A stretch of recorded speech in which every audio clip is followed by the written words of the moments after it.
الحمد لله وكفى وسلام على عباده الذين اصطفى أما بعد فأعوذ بالله من الشيطان الرجيم بسم الله الرحمن الرحيم يا أيها الذين آمنوا قوا أنفسكم وأهليكم نارا وقال النبي صلى الله تعالى عليه وسلم كل مولود يولد على الفطرة فأبواه يهودانه أو ينصرانه أو يمجسانه أو كما قال رسول الله صلى الله عليه وسلم رواه البخاري۔ بزرگان محترم اور برادران عزیز، اولاد والدین کو اللہ کی جانب سے ملا ہوا ایک انمول تحفہ اور ہدیہ ہے۔ جہاں اس کو ہدیہ اور تحفہ قرار دیا، وہیں پر اسے امانت بھی قرار دیا گیا ہے۔ کسی بھی سماج اور معاشرے کے بناؤ اور بگاڑ دونوں میں اولاد کا کردار بڑا ہوتا ہے۔ والدین کی فطرت ہی میں یہ جذبہ رکھا گیا کہ وہ اولاد کی تعلیم اور تربیت کے لیے انتھک کوشش اور محنت کرتے ہیں، اپنے آپ کو تھکا دیتے ہیں۔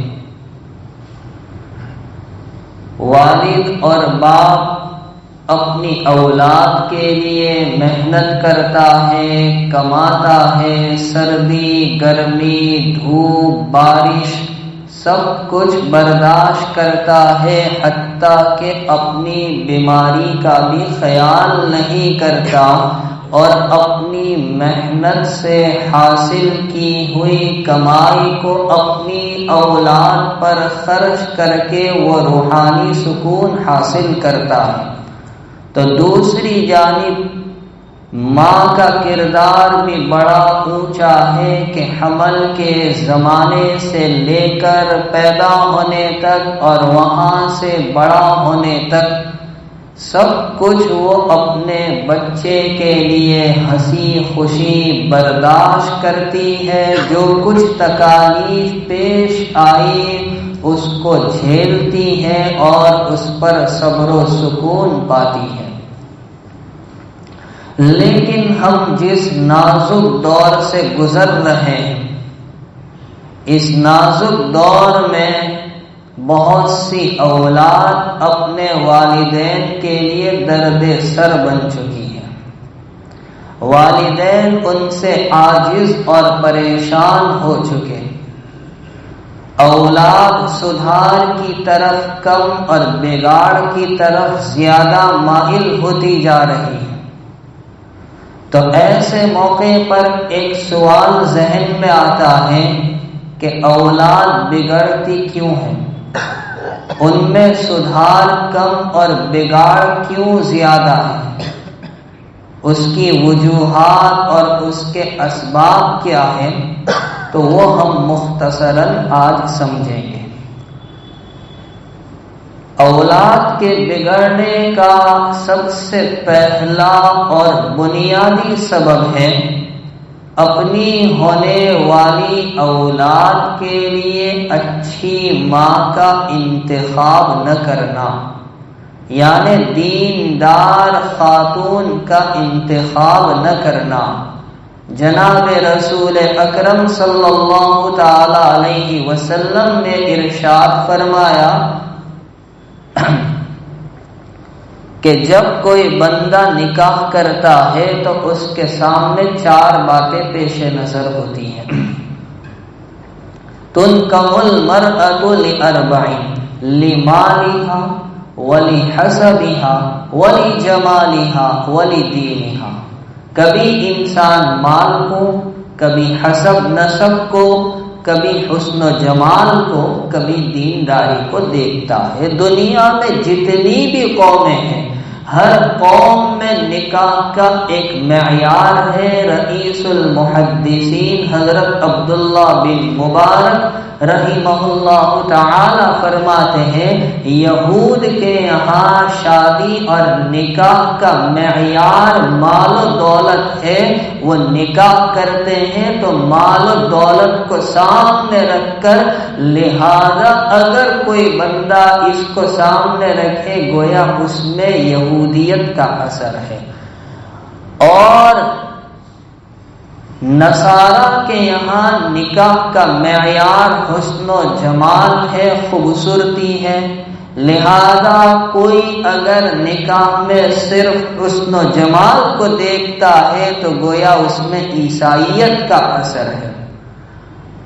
اور مشرکین کے یہاں نکاح کا معیار حسب و نسب ہے، خاندان ہے، لیکن اسلام نے نکاح کا معیار نہ مال کو بنایا، نہ جمال کو بنایا، نہ حسب و نسب کو بنایا، بلکہ دینداری کو، پرہیزگاری کو، تقوی کو بنایا ہے، تاکہ آنے والی اولاد میں اس کی دینداری کے اثرات سرایت کرے۔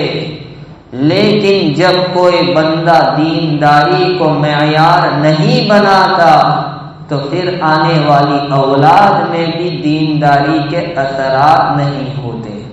اسی طرح مخصوص تعلق قائم کرنے کے وقت شریعت اسلامیہ نے جو دعا سکھلائی، اس دعا کو نہ پڑھنا یہ بھی اولاد کے بگڑنے کا اور ان میں شیطانی اثرات کے آنے کا، نافرمانی کے بڑھنے کا اہم سبب ہے۔ امام ابو داؤد رحمۃ اللہ علیہ نے ایک روایت نقل کی ہے، نبی کریم صلی اللہ تعالی علیہ وسلم نے ارشاد فرمایا، هل روی فیکم المغربون، کیا تم میں مغرب لوگ دیکھے گئے؟ حضرت عائشہ رضی اللہ عنہا اس حدیث کو نقل کرتی ہے، پوچھا یا رسول اللہ مغربون کون ہیں؟ ارشاد فرمایا، الذین یشترک فیہم الجن، وہ لوگ جن میں جنات شرکت کرتے ہیں، شیاطین شرکت کرتے ہیں۔ معلوم ہوا مخصوص تعلق کے وقت دعا کا نہ پڑھنا یہ اولاد میں نافرمانی کے آنے کا، بگڑنے کا اور ان میں فاسد مادے کے پیدا ہونے کا ایک اہم سبب ہے۔ اسی طرح حلال کمائی کا اہتمام نہ کرنا، خصوصاً ماں اور والدہ کا زمانہ حمل اور ایام شیر خارگی میں دودھ پلانے کی مدت میں حلال مال کا استعمال نہ کرنا، یہ بھی اولاد کے بگڑنے کا ایک اہم سبب ہے۔ میرے والد صاحب رحمت اللہ علیہ واقعہ سنایا کرتے تھے، ایک بزرگ کی بیوی کو جب حمل قرار پایا تو دونوں نے شروع سے اہتمام کیا کہ حلال کا اہتمام کریں گے، حرام سے بچیں گے، کوئی مشکوک چیز بھی پیٹ میں نہ جائے۔ بہرحال خوب اہتمام کیا، بچہ پیدا ہوا، کچھ بڑا ہوا تو ایک مرتبہ اس نے ایک دکان سے ایک بیر چرا کر کھا لیا۔ بزرگ کو جب اس کا علم ہوا تو بہت افسوس ہوا اور ایک بات ذہن میں آئی کہ ہم نے خوب اہتمام کیا، پھر اس نے ایسا کیوں کیا؟ گھر آئے، اپنی اہلیہ سے، اس بچے کی ماں سے پوچھا تو کہا کہ ہمارے مکان کے صحن میں پڑوسی کے بیر کے درخت کی شاخ پڑتی ہے تو وہاں سے جو بیر گرے تھے میں نے کچھ اٹھا کر حمل کے زمانے میں کھا لیے تھے، ہو سکتا ہے یہ اس کا اثر ہو۔ اسی طرح ایک واقعہ لکھا ہے کہ ایک آدمی نے ایک اللہ والے کی شہرت سنی، ان کا نام سن کر اس شیخ صاحب کی ملاقات کے لیے گیا۔ جب مکان پر پہنچا تو اندر سے ایک نوجوان اکڑتا ہوا نکلا، وہ بالکل بد اخلاق معلوم ہو رہا تھا۔ اس آنے والے نے سلام کیا، اس نے سلام کا جواب تک نہیں دیا تو بڑا تعجب ہوا، لوگوں سے پوچھا یہ کون نوجوان ہے، اتنا اکڑتا ہوا نکلا، سلام کا جواب بھی نہیں دیا۔ تو لوگوں نے بتایا کہ آپ جس شیخ صاحب کی ملاقات کے لیے آئے ہو یہ انہی کا نافرمان بیٹا ہے۔ اب جب شیخ صاحب سے ملاقات ہوئی تو ان کی دینداری اور ان کے حسن اخلاق، ان کی تواضع اور ان کی عاجزی کو دیکھ کر یہ آنے والا حیران رہ گیا کہ ان کے حسن اخلاق کا یہ عالم ہے اور وہاں اس کا حال یہ ہے۔ اس سے رہا نہ گیا، شیخ صاحب سے ہی پوچھ لیا کہ آپ کے حسن اخلاق کا یہ حال اور آپ کا لڑکا ایسا بد اخلاق، بد کردار، متکبر؟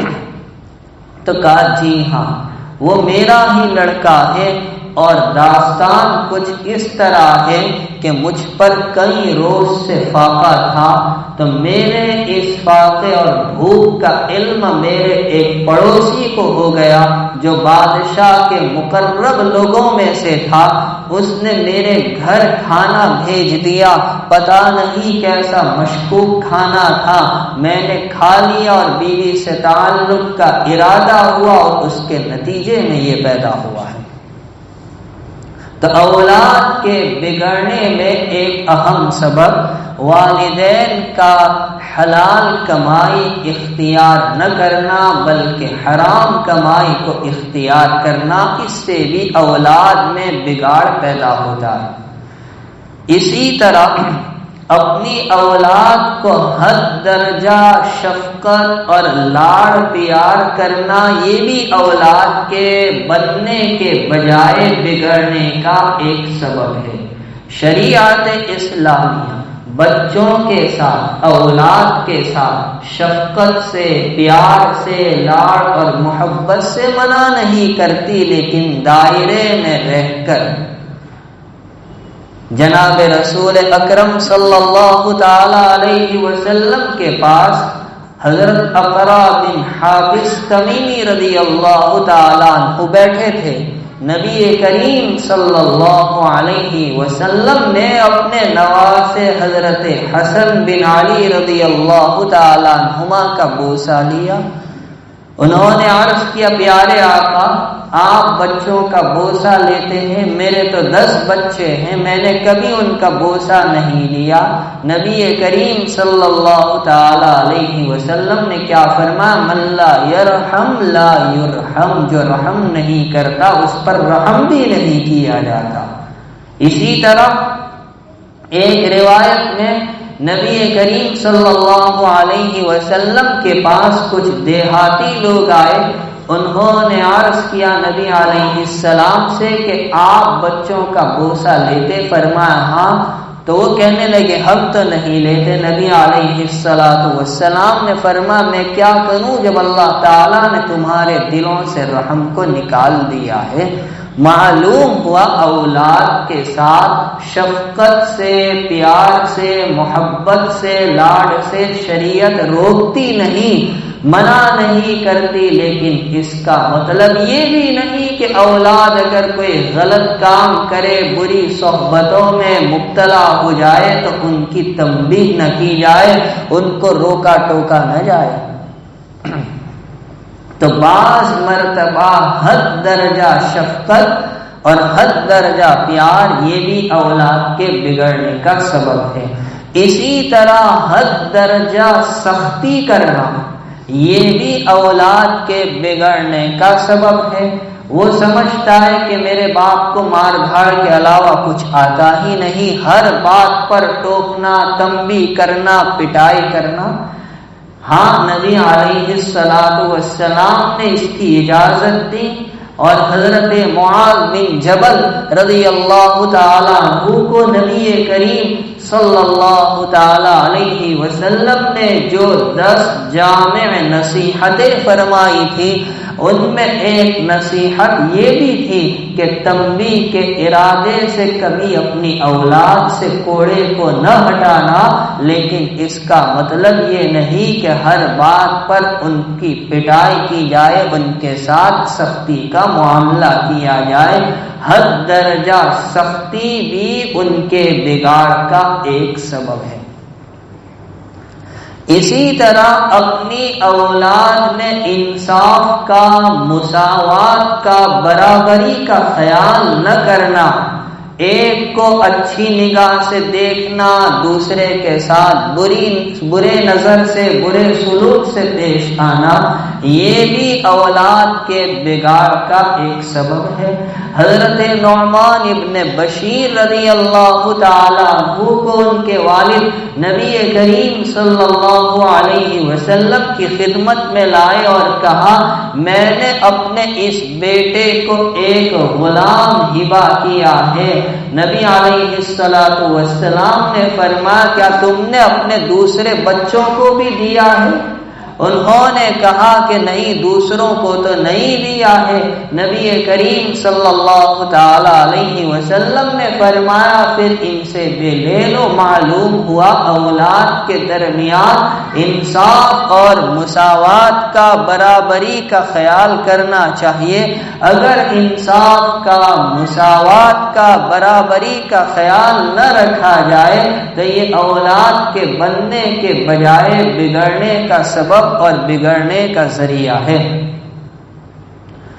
اسی طریقے سے اپنے گھریلو ماحول ہی کا خراب ہونا، یہ بھی اولاد کے بننے کے بجائے بگڑنے کا ذریعہ ہے۔ یہ بات بالکل کھلی اور بدیہی ہے کہ خربوزہ خربوزے کو دیکھ کر رنگ پکڑتا ہے۔ اگر ہمارا گھریلو ماحول دینداری والا نہیں، نماز اور روزے والا نہیں، قرآن کی تلاوت اور اللہ کے ذکر والا نہیں، بلکہ صبح ہوتی ہے تو شروعات گالی سے، رات ہوتی ہے تو رات کی انتہا وہ بھی گالی پر، بچے جب اٹھتے ہیں تو پہلے گالی سنتے ہیں، رات کو سوتے ہیں تو گالی کھا کر سوتے ہیں، اور گھر میں ایسی چیزیں لائی گئی کہ جو اولاد کے اخلاق کو، ان کے عقائد کو بگاڑنے والی ہے۔ ٹی وی کے سامنے ان کو بٹھا دیا گیا، مختلف سیریلوں اور کارٹونوں کے دیکھنے میں وقت کو ضائع کرتے ہیں، جو اخلاق پر بھی اثر پیدا کرے، عقائد پر بھی اثر پیدا کرے، تو یہ چیزیں بھی بچوں کے بننے کے بجائے بگڑنے کا ایک اہم ذریعہ ہے۔ بلکہ علماء نے یہاں تک لکھا ہے کہ گھر میں کام کرنے والی خادمہ بھی ایسی ہو جو صحیح العقیدہ ہو، اگر اس کے عقیدے خراب رہے، جو بچے کی دیکھ بھال کرتی ہے، تو وہ بھی اولاد کے بگڑنے کا ایک اہم ذریعہ ہے، وہ بھی اولاد کو سدھار کے بجائے بگاڑنے میں اہم رول ادا کرتی ہے، اہم کردار ادا کرتی ہے۔ اسی طرح اپنی اولاد کے ہاتھ میں موبائل تھما دینا آج کے دور میں عجیب بات ہے۔ بچہ نہ دین کے مسائل جانتا ہے، نہ آقا کے شمائل جانتا ہے، لیکن ناز ہے باپ کو اس پر کہ بچہ چلانا موبائل جانتا ہے۔ نہ اس کو دین کے مسائل معلوم، نہ نبی علیہ السلام کی سیرت و صورت کا علم، لیکن باپ کو فخر ہے کہ میرے بیٹے کو آئی فون چلانا آتا ہے، وہ کیا کرتا ہے، کیا دیکھتا ہے۔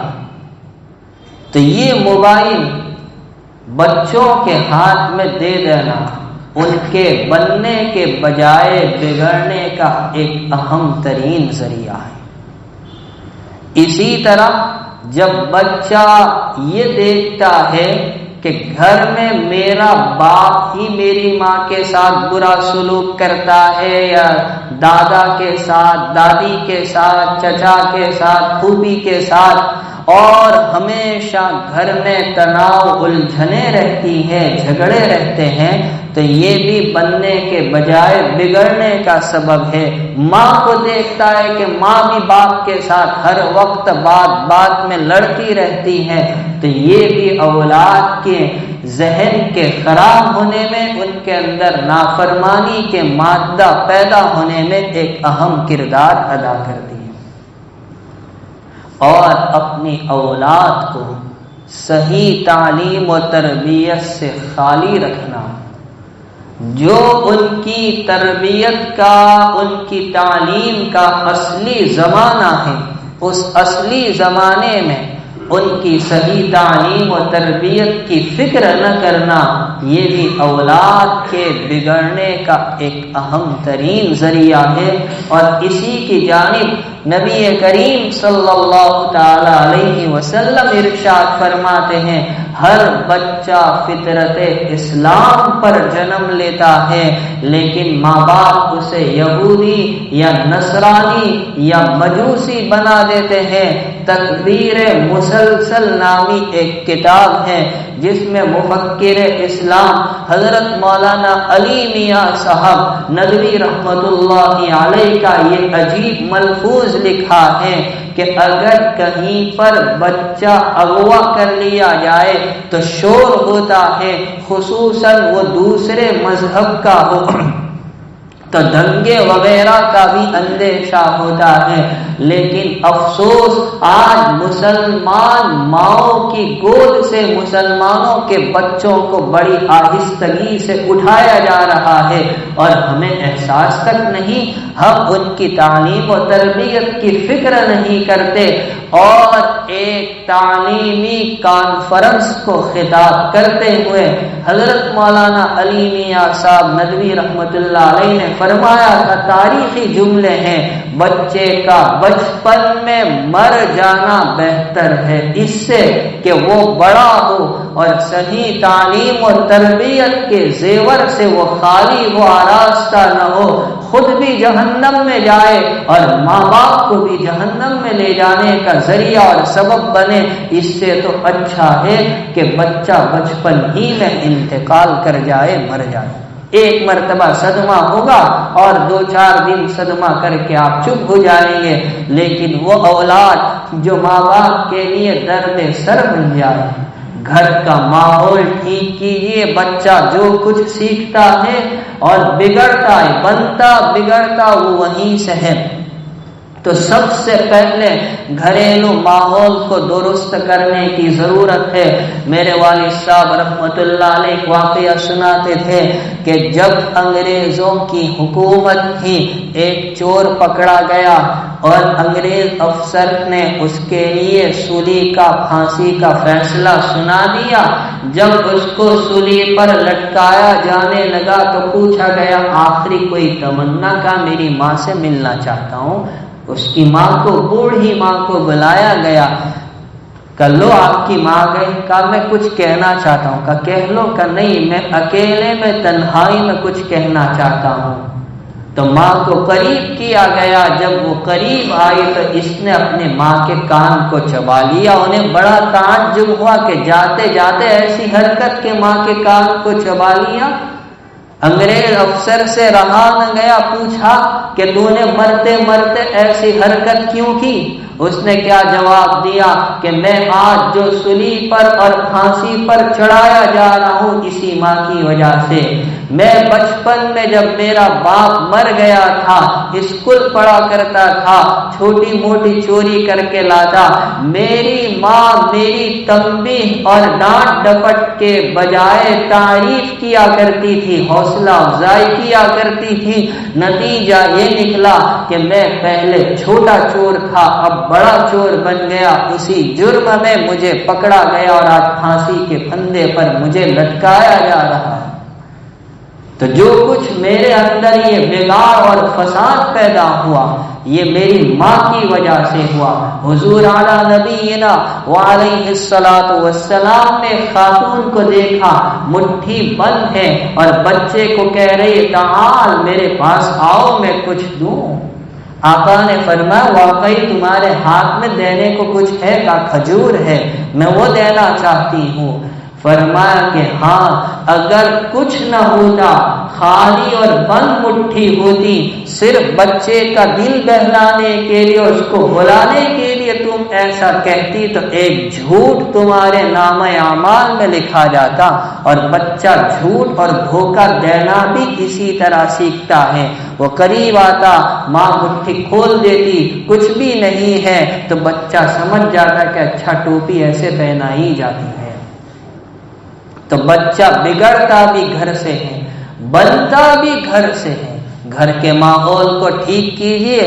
شیخ المشائخ مولانا محمد زکریا صاحب کاندھلوی رحمت اللہ علیہ نے آپ بیتی میں اپنے والد ماجد مولانا محمد یحییٰ صاحب رحمت اللہ علیہ کے بارے میں لکھا ہے۔ حضرت شیخ کہتے میری دادی صاحبہ قرآن کریم کی حافظہ تھی اور رمضان المبارک میں یومیہ 40 پارے کی تلاوت کا معمول تھا۔ جب میرے والد مولانا محمد یحییٰ صاحب رحمت اللہ علیہ پیدا ہوئے تو ایام شیر خارگی میں دودھ پینے کے زمانے میں ان کو قرآن کریم سنایا کرتی تھی، جس کا یہ اثر تھا کہ ان کے والد مولانا محمد یحییٰ صاحب رحمت اللہ علیہ نے دودھ پینے کے زمانے میں ہی پاؤ پارا قرآن حفظ کر لیا تھا اور صرف 7 سال کی عمر میں پورے قرآن کے حافظ ہو گئے تھے۔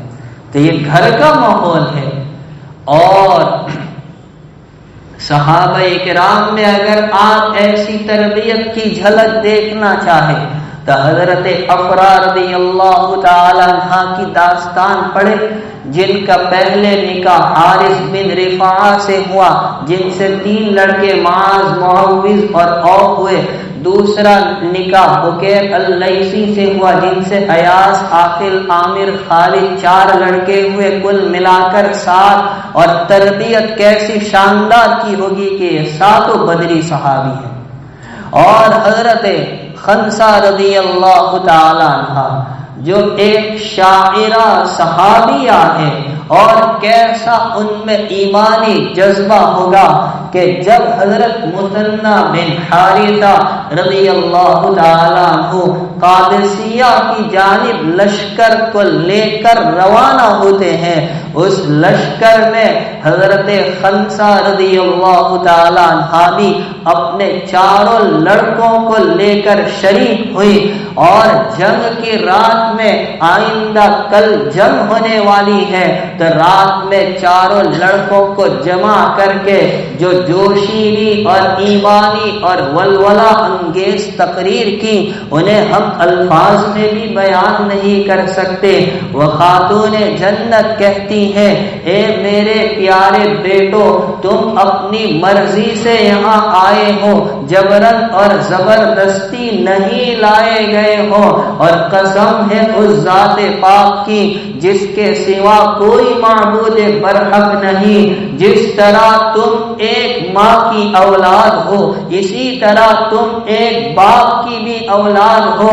نہ میں نے تمہارے باپ کے ساتھ کوئی خیانت کی، نہ میں نے میرے بھائیوں کو کبھی رسوا کیا، نہ میں نے کبھی تمہارے حسب و نسب پر کوئی آنچ آنے دی۔ اور تم اس بات کو جانتے ہو کہ اللہ نے مشرکین کے ساتھ جنگ میں کیا شرف رکھا ہے، اور وہ آخرت جو ابدی اور دائمی اور باقی رہنے والی ہے وہ اس دنیا سے جو کہ فانی ہے بہتر ہے۔ کل کا جب سورج طلوع ہو اور میدان کارزار گرم ہو جنگ کے شعلے بھڑک اٹھے اور وہ اپنی شباب پر ہو تو تم دشمنوں کی فوجوں میں گھس جانا یہاں تک کہ تم شہید ہو۔ یہ ماں کی جوشیلی تقریر تھی۔ اولاد میں کیسا اثر کیا کہ اگلے دن چاروں شہید ہو گئے۔ جب ماں کو اطلاع ملی تو کوئی افسوس نہیں، خوشی کے مارے کہنے لگی اللہ کا شکر ہے اس نے مجھے شہیدوں کی ماں بنایا ہے، اور میں اس ذات سے امید کرتی ہوں کل کو وہ میرا حشر بھی انہی کے ساتھ کرے گا۔ یہ گھر کے ماحول کا، یہ تربیت کا، یہ دینی تعلیم کا اثر تھا۔